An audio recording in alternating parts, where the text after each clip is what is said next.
Beaucoup d'entre vous qui me suivent sur Facebook, Instagram l'ont vu. Je suis très très prolifique les dernières semaines sur des nouveaux modèles de gamarre. Et là, je suis hypnotisé. Ça y est, j'ai trouvé mon nouveau dada.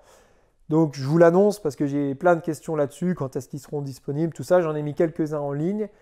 Mais du coup, je vais intégrer les gamarres en fait dans la collection de base de Nymph Evolution. Donc je suis en train de faire une intronisation, c'est très important pour moi parce que c'était basé sur éphémère et trichoptère.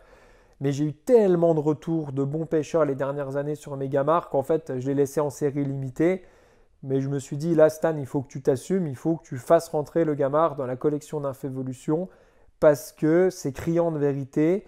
Quand tu as des gamarres translucides qui ont pris du poisson, je vous cite trois rivières, hein, la Touvre, Ribnick, le Doubs. J'ai pas besoin de plus que ça.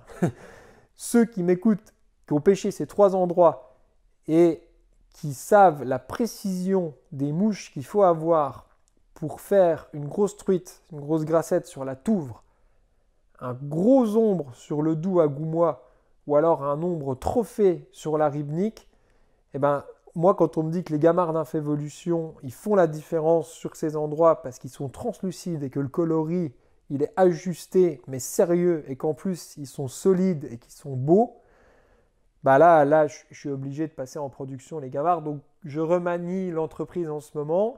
Et sous quelques semaines, quelques mois, je vais vous proposer toute une superbe collection de gamarres, donc en trois tailles. Il y aura les Crystal Gamarus classiques, il y aura les Crystal Gamarus XL en taille 12, et il y aura les fameux Trophy Trout Gamarus qui sont des grosses gambas en taille 8 et ceux-là ils sont mais sublimes et quand je monte ça à l'étau, ces énormes gamards, je ne peux que voir une truite trophée parce qu'une petite truite elle ne va pas manger ça. Et là je peux dire que ceux-là vous allez en entendre parler parce que donc j'ai monté une pro team de pêcheurs que je sponsorise et vous allez avoir les yeux qui pleurent parce que à mon avis ça va pleuvoir des grosses truites. Donc j'ai en ce moment en test qui vont commencer à l'ouverture Cédric Nolin, Vincent Abbayon, Cyril Sanvoisin, un mec qui s'appelle Olive qui est très très très très fort. Je vous conseille d'aller voir Olive Goblog sur internet. Il n'est pas très connu mais il est très très fort. Il a beaucoup pêché en Nouvelle-Zélande. Et j'ai un mec qui m'a contacté qui est super sympa de la Dordogne et je veux diversifier. Et lui, il pêche en nymphe au cadre. C'est une technique qui m'intéresse beaucoup. D'ailleurs, il faudra que j'en parle plus parce que je ne comprends rien à cette technique de cadre, mais ça m'intéresse. Donc, je vais sponsor aussi Jérémy Pitek qui est sur la Dordogne et qui a l'air de cartonner des poissons. Donc, on va trouver des gamarres qui marchent là pour les coins de la Dordogne. On va chercher ça. Et puis qui marchent au toc en nymphe ou au cadre. Je ne suis pas raciste sur les méthodes de pêche, je m'en fous. D'ailleurs, au toc en nymphe, le gamard est une excellente alternative. Avis à tous les pêcheurs qui pêchent des endroits difficiles, le gamard en sauteuse, c'est une tuerie. Donc je vous résume pour que vous compreniez. Les gamarres Nymph Evolution sont faits avec des billes en verre serties dans le corps, avec du dubbing et du vernis, avec un travail très compliqué de mélange de plusieurs types de vernis, de travail de dubbing spécifique, d'entrelacement. C'est un gamard très compliqué qui me demande du temps à faire. Par contre, il est très solide et je vais les garantir indestructibles aussi. Donc, pas de pitié. Si ça passe en routine dans la collection Nymph Evolution, je veux aucun cadavre dans le placard. Je les veux indestructibles et il ne se détricotera pas. Bref, s'il pète, si ça ne va pas, vous me le renvoyez et je vous le change parce qu'il faut que ça sorte de la truite trophée. Donc, j'ai travaillé pendant des mois à chercher des coloris parce que mon problème, c'est que je suis trop prolifique et ça, c'est pas bon. En entrepreneuriat, c'est pas bon. À la base, je voulais partir sur 12 coloris. Non, mais j'étais taré. Du gris, du rose pâle, du rose foncé, du crème foncé, de l'orange pâle, de l'orange foncé, du caramel. Je me suis battu avec moi-même tous les soirs à minuit quand j'avais fini les classiques à faire des gamarres. Et je me suis dit, putain, Stan, il faut que tu stabilises 6 coloris par taille. Sinon, tu vas faire de la merde, tu vas pas faire de la qualité. Maintenant, tu choisis 6 coloris et t'arrêtes tes conneries. Donc, j'ai commandé des billes en verre dans tous les sens, des couleurs et tout. Et finalement, ça y est, j'y suis. Là, je vais lancer la vraie production à les photos. Donc, j'ai mes 6 coloris qui vont marcher, pareil, dans 80% des cas.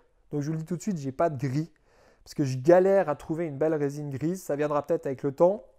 Le gris est un assez bon gamard, pas le meilleur, mais il n'existe pas chez moi pour le moment. Donc, j'ai l'olive, grand classique, le brun grand classique. J'ai un coloris intéressant qui va arriver, qui est le coloris saumon, donc un orange très puissant. Ça, vous ne connaissez pas encore, tous les fans des gamarres, mais il va être très intéressant. C'est un pêcheur de la Sorgue qui m'a dit, Stan, il faut un coloris saumon pétant, orange pétant, et j'ai eu plusieurs infos là-dessus, donc je vais faire un gamard orange pétant. J'ai mon préféré, donc ça c'est mon chouchou, que là j'ai sorti il y a 3 jours, le petit gamard caramel. Alors celui-là, ça c'est une arme de destruction massive. Je vous jure, là j'ai un coup de cœur pour ce gamard, donc vraiment les mouches c'est comme les enfants, il ne faut pas faire de préférence. Oh putain, excusez-moi l'expression, mais ce petit gamard caramel, j'ai trouvé des perles en fait couleur caramel transparent, avec un dubbing qui est fatigué, donc qui est plus brillant, avec une carapace. Alors là, il me faut 3 marques de résine différentes, donc je ne vous cache pas la galère, ça me coûte une blinde en achat de résine. Je ne vous cache pas, hein, il me faut de la Gulf, de la Solarez et l'autre marque américaine que j'ai oublié le nom. Bref, je dois faire un mix de 3 résines pour avoir mon caramel translucide. Mais alors, le résultat du gamard caramel là, putain, celui-là, il y a un paquet de trucs qui vont passer un sale moment dans des endroits éduqués. Là, je vous le dis, là, c'est même pas, il n'y a pas de marketing. C'est vraiment une mouche. Je peux vous dire, au fond de mes tripes, je sais que ce coloris, crème très foncé ou brun pas foncé, parce que le brun trop foncé, c'est pas bon non plus. Mais le caramel, le coloris caramel, là, c'est pas encore coloris tan, comme on dit. C'est pas blanc crème. C'est un tout petit peu plus foncé que blanc crème. Celui-là, ça va être une tuerie en rivière, en réservoir. Là, je vais bientôt le sortir en trophy, en taille numéro 8, mais il va être translucide, sublime. Donc voilà, là en ce moment, ma femme, elle en peut plus. Je monte des gamards caramel jusqu'à 1h du mat tous les soirs. Elle pète un plomb. Mais bon, ça va, je trouve toujours des nouvelles passions. Donc on a dit olive, brun, caramel. J'ai 6 coloris. Ah oui, le coloris saumon, donc orange pétant. Ça, c'est un nouveau truc que je vais tester et je suis curieux du résultat. Donc j'attends là. J'ai commandé mes billes en verre couleur saumon, orange pétant qui vont arriver. Et les 2 derniers, rose pâle et blanc nacré. Alors, j'ai un petit faible aussi pour le blanc nacré. Je vais vous dire pourquoi. Parce que j'ai cartonné en réservoir avec des gamards blancs laiteux nacrés. Alors attention, parce que là, sur les gamards, il ne faut pas déconner. Il ne faut vraiment pas déconner sur le coloris des gamards. C'est quelque chose de très très très sérieux. Les grands pêcheurs en infavue peuvent vous en parler. Un verre bouteille et un verre olive, ça n'a rien à voir. Hein. Si vous allez pêcher sur la Touvre avec un gamard verre bouteille dégueulasse, vous pouvez vous coucher, c'est pas ça qu'il faut. Il faut être très très précis dans les coloris. Donc c'est pour ça que je vous propose 6 types de gamards. Maintenant, le blanc qui est laiteux translucide, ce n'est pas un blanc opaque. Ce n'est pas des billes blanches opaques que je mets dedans, c'est pas du tout ça. Ça ne marche pas parce que 99,99999% des gamards du marché sont opaques, avec le corps et la carapace presque opaques. Au meilleur des cas, il y aura 5% de la carapace qui est translucide avec des vernis Gulf translucides, mais ça ne suffit pas pour les truites éduquées. Un vrai gamard, il y a toute la lumière qui passe à travers, on voit juste les entrailles. Je ne sais pas si vous êtes au courant. Et ça, les grosses truites, elles le savent. Donc les gamards d'infévolution, ils ont à peu près 70% du corps qui est translucide parce que le dubbing, il est travaillé pour laisser que du vernis translucide et des perles translucides. Donc ça, c'est excellent. Il y a des pattes mobiles avec le corps translucide. Voilà la réelle différence si vous cherchez pourquoi. Donc ce n'est pas du marketing, c'est une explication logique. Et je vous dis, voilà, Touvre, Goumois, Ribnik. Sûrement, sans me vanter pour les Français, les 3 endroits les plus durs du monde à pêcher. Je pourrais même... Allez, on va se la faire française. On va être chauvin. Allez.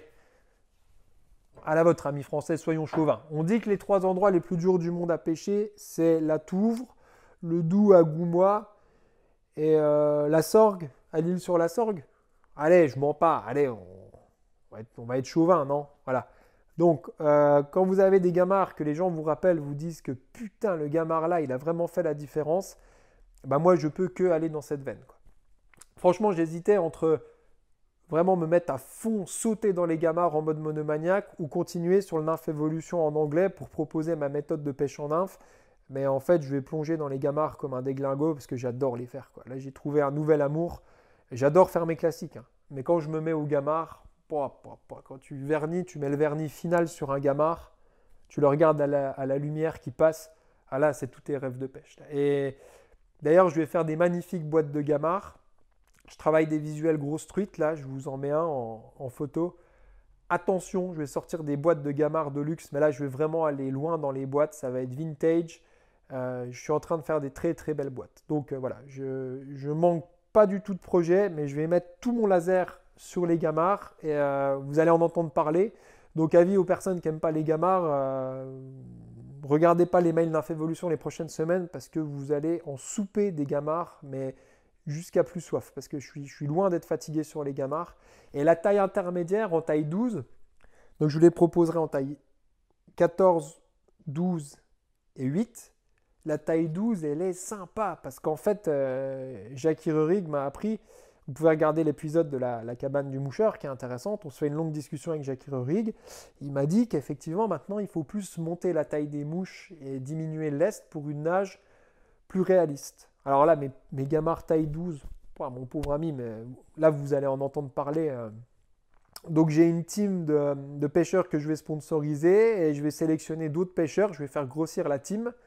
Donc, il y a aussi des gens que vous ne connaissez peut-être pas qui sont des très bons pêcheurs comme Bertrand Mas, comme François Giraudot. Donc, eux, ils vont bientôt recevoir les gamards. J'attends les bons coloris. Voilà, je vais faire une team. Donc, les prochaines années, gamard, un peu de gamard et beaucoup de gamards. Je suis à fond dans les gamards. Voilà, c'était pour vous faire un petit point sur les nouveaux gamards d'Infévolution.